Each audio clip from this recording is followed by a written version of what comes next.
ہم دیکھتے ہیں کہ اس سورہ میں اللہ سبحانہ وتعالیٰ کیا فرما رہے ہیں. بسم اللہ الرحمن الرحیم. شروع اللہ کے نام سے جو بہت مہربان نہایت رحم کرنے والا ہے. الف لام را تلک آیات الکتاب الحکیم. کہ یہ الف لام را یہ پرحکمت کتاب کی آیتیں ہیں. کیا ان لوگوں کو اس بات پہ تعجب ہوا ہے کہ ہم نے ان میں ایک شخص کے پاس وحی بھیج دی کہ سب آدمیوں کو ڈرائے اور جو ایمان لے آئے ان کو یہ خوشخبری سنائے کہ ان کے رب کے پاس ان کو پورا مرتبہ ملے گا. کافروں نے کہا یہ شخص تو بلا شبہ سری جادوگر ہے. بلا شبہ تمہارا رب اللہ ہی ہے جس نے آسمانوں اور زمین کو 6 روز میں پیدا کر دیا، پھر عرش پر قائم ہوا اور وہ ہر کام کی تدبیر کرتا ہے. اس کی اجازت کے بغیر کوئی اس کے پاس سفارش کرنے والا نہیں. یہی اللہ تمہارا رب ہے، سو تم اس کی عبادت کرو. کیا تم پھر بھی نصیحت نہیں پکڑتے؟ تم سب کو اللہ ہی کے پاس جانا ہے. اللہ نے سچا وعدہ کر رکھا ہے. بے شک وہی پہلی بار بھی پیدا کرتا ہے، پھر وہی دوبارہ بھی پیدا کرے گا، تاکہ ایسے لوگوں کو جو ایمان لائے انہوں نے نیک کام کیے انصاف کے ساتھ جزا دے، اور جن لوگوں نے کفر کیا ان کے لیے ان کے کفر کی وجہ سے کھولتا ہوا پانی پینے کو ملے گا اور وہ دردناک عذاب ہوگا کفر کی وجہ سے. آیا نمبر 5 ہے. وہ اللہ ایسا ہے جس نے آفتاب کو چمکتا ہوا بنایا ہے اور چاند کو نورانی بنایا ہے. جو سورج کی روشنی ہوتی ہے نا اس کا نام ضیاء ہے. ٹھیک ہے، یعنی کہ چمکدار اس کی روشنی تیز ہوتی ہے، اور جو چاند کی روشنی ہوتی ہے نا وہ پرسکون روشنی ہوتی ہے، اور اس کے لیے منزلیں مقرر کی ہیں تاکہ تم برسوں کی گنتی اور حساب معلوم کر لیا کرو. تو یہ ٹائم ٹیبل ہوتے ہیں، ٹھیک ہے، ابدی کیلنڈر ہیں جو اللہ سبحانہ تعالیٰ نے بنا دیے ہیں. اللہ نے یہ چیزیں بے فائدہ پیدا نہیں کی، وہ یہ دلائل ان کو صاف صاف بتلا رہا ہے جو دانش رکھتے ہیں. ان فی اختلاف اللیل والنہار وما خلق اللہ فی السماوات والارض لآیات لقوم یتقون. اگر کسی کا مائک آن ہے تو پلیز اس کو بند کریں.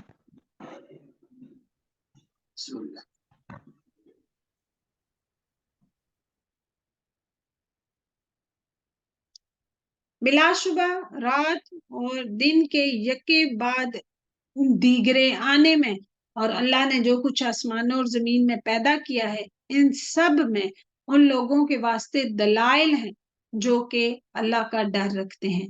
جن لوگوں کو ہمارے پاس آنے کا یقین نہیں ہے اور وہ دینوی زندگی پہ وہ راضی ہو گئے ہیں اور اس میں جی لگا بیٹھے ہیں، اور جو لوگ ہماری آیتوں سے غافل ہیں، ذرا چیک کریں ہمارا بھی تو نہیں کہ اس دنیا میں ہی دل لگا ہوا. ایسے لوگوں کا ٹھکانہ ان کے اعمال کی وجہ سے دوزخ ہے. ٹھیک ہے، عمل جو ہے آپ کا وہی آپ کو یا دوزخ میں لے جانے والا ہے یا کہ جنت میں. اعمال بہت ضروری ہیں، آگے تو پھر اللہ کا کرم ہی ہے، لیکن ایسے عمل کرے انسان تو پھر اس کا اعمال کی وجہ سے دیکھیں. یقیناً جو لوگ ایمان لائے انہوں نے نیک کام کیے، ایمان اور عمل صالح، ان کا رب ان کو ان کے ایمان کے سبب ہدایت کرے گا نعمت کے باغوں میں جن کے نیچے نہریں جاری ہوں گی. ان کے منہ سے یہ بات نکلے گی سبحان اللہ، اور ان کا باہمی سلام یہ ہوگا السلام علیکم، اور ان کی اخیر بات یہ ہوگی کہ تمام تعریفیں اللہ ہی کے لیے ہیں جو سارے جہانوں کا رب ہے. یعنی اہل جنت اللہ کی حمد و تسبیح میں ہر وقت رطب اللسان ہوں گے. جیسے ہم سانس لیتے ہیں نا تو ہمیں سوچنا نہیں پڑتا، اسی طرح ان کے اندر بھی الہام کر دیا جائے گا. جس طرح حدیث میں آتا ہے کہ اہل جنت کی زبانوں پر تسبیح اور تحمید کا اس طرح الہام ہوگا جس طرح کے سانس الہام کیا جاتا ہے، ٹھیک ہے، جیسے بے اختیار سانس آتی رہتی ہے نا، اسی طرح اہل جنت کی زبان بھی بغیر کسی اہتمام کے تسبیح کرتے رہیں گے۔ تو یہاں پہ یہی ہے کہ مطلب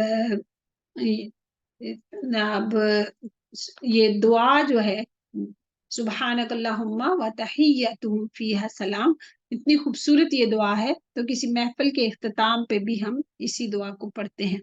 اور اگر اللہ لوگوں پر جلدی سے نقصان واقع کر دیتا، جس طرح وہ طالب خیر کے لیے جلدی مچاتے ہیں، تو ان کا وعدہ کب کا پورا ہو چکا ہوتا، مطلب جو ان کی فرمائشیں ہیں نا، سو ہم ان لوگوں کو جن کو ہمارے پاس آنے کا یقین نہیں ہے، ان کے حال پر چھوڑ دیتے ہیں کہ اپنی سرکشی میں بھٹکتے رہیں۔ اور جب انسان کو تکلیف پہنچتی ہے تو ہم کو پکارتا ہے، بڑا ہی بے وفائی کا معاملہ ہے، تکلیف پہنچتی ہے تو اللہ کو پکارے، اور لیٹے بھی بیٹھے بھی کھڑے بھی، پھر جب ہم اس کی تکلیف اس سے دور کر دیتے ہیں تو ایسے ہو جاتا ہے کہ گویا اس نے اپنی تکلیف کے لیے جو اس کو پہنچی تھی کبھی ہمیں پکارا ہی نہیں تھا۔ ان حد سے گزرنے والوں کے اعمال کو ان کے لیے اسی طرح خوشنما بنا دیا گیا ہے۔ اور ہم نے تم سے پہلے بہت سے گروہوں کو ہلاک کر دیا جبکہ انہوں نے ظلم کیا، حالانکہ ان کے پاس ان کے پیغمبر بھی دلائل لے کر آئے، اور وہ ایسے کب تھے کہ ایمان لے آتے۔ ہم مجرم لوگوں کو ایسی ہی سزا دیا کرتے ہیں، پھر ان کے بعد ہم نے دنیا میں بجائے ان کے تم کو جانشین کیا ہے، ٹھیک ہے، تاکہ ہم دیکھ لیں کہ تم کس طرح کے کام کرتے ہو، اور پھر جب ہم چلے جائیں گے تو ہماری جگہ کوئی اور آ جائے گا، یہ نہیں کہ ہم نے ادھر ہی بیٹھے رہنا ہے، لیکن ہم نے کام کیا کرنا ہے، کیا کام ہم کر رہے ہیں، یہ دیکھا جائے گا۔ اور جب ان کے سامنے ہماری آیتیں پڑھی جاتی ہیں جو بالکل صاف صاف ہیں، تو یہ لوگ جن کو ہمارے پاس آنے کی امید نہیں تھی، یوں کہتے ہیں کہ اس کے سوا کوئی دوسرا قرآن لائیے تاکہ ہم اس میں کوئی چینجنگ کر لیں، ٹھیک ہے، اپنی حسب خواہش ہم اس میں تبدیلی کر لیں، ہمیں تو یہ حکم بہت ہی مشکل لگ رہا ہے۔ آپ یوں کہہ دیجئے کہ مجھے یہ حق نہیں کہ میں اپنی طرف سے اس میں ترمیم کر دوں، پس میں تو اس کا اتباع کروں گا جو میرے پاس وحی کے ذریعے پہنچا ہے۔ اگر میں اپنے رب کی نافرمانی کروں تو میں ایک بڑے دن کے عذاب کا اندیشہ رکھتا ہوں۔ سوچئے جی کہ ہماری عقل بڑی ہے اللہ تعالیٰ کی، ہم اپنی مرضی کے مطابق احکامات کو کیسے ہم چینج کر سکتے ہیں، کہ وہ یہی ہے نا کہ خود کو بدلتے نہیں ہیں تو مطلب کہتے ہیں قرآن کو بدل دیتے ہیں، مطلب اسی طرح کا شعر ہے کوئی کہ آپ یوں کہہ دیجئے کہ اگر اللہ کو منظور ہوتا تو نہ تو میں تم کو وہ پڑھ کے سناتا، مطلب میں 40 سال نبی صلی اللہ علیہ وسلم نے ان لوگوں میں اپنی زندگی گزاری کہ میں نے پہلے کبھی تم کو سنایا ہے ایسی کوئی بات کہی ہے، یہ تو، اور نہ اللہ تم کو اس کی اطلاع دیتا، کیونکہ اس سے پہلے تو ایک بڑا حصہ عمر تک کا میں تم میں رہ چکا ہوں، کیا تم میں عقل نہیں ہے، ٹھیک ہے، کہ تم یہ دیکھ رہے ہو کہ میں نے کسی استاد سے سیکھا ہے، میری زندگی ساری تمہارے سامنے گزری ہے، اور اس سے پہلے بھی تم میری صداقت اور امانت کے قائل تھے، تو میں اب کیوں اللہ تعالیٰ پہ اس طرح جھوٹ یعنی کہ باندھوں گا، کہ یہ جو کلام میں تمہارے سامنے پیش کر رہا ہوں یہ سارا اللہ ہی کی طرف ہے۔ سو اس شخص سے زیادہ ظالم کون ہوگا جو اللہ پر جھوٹ باندھے یا اس کی آیتوں پہ جھٹلائے، یقیناً ایسے مجرموں کی فلاح نہیں ہوگی۔ اور یہ لوگ اللہ کو چھوڑ کر ایسی چیزوں کی عبادت کرتے ہیں اہل مکہ جو نہ ان کو ضرر پہنچا سکیں اور نہ ان کو فائدہ کسی کام کی نہیں ہے، یعنی وہ چیزیں جن کی یہ پرستش کرتے ہیں اور کہتے ہیں کہ یہ اللہ کے پاس ہمارے سفارشی ہیں، ہم یعنی ان کی عبادت نہیں کرتے، یہ تو بس اللہ کا کہ ہاں ان کا مقام ہے اور اللہ تعالیٰ کے سامنے یہ ہماری سفارش کرتے ہیں۔ آپ کہہ دیجئے کہ کیا تم اللہ کو ایسی چیز کی خبر دیتے ہو جو اللہ کو معلوم نہیں،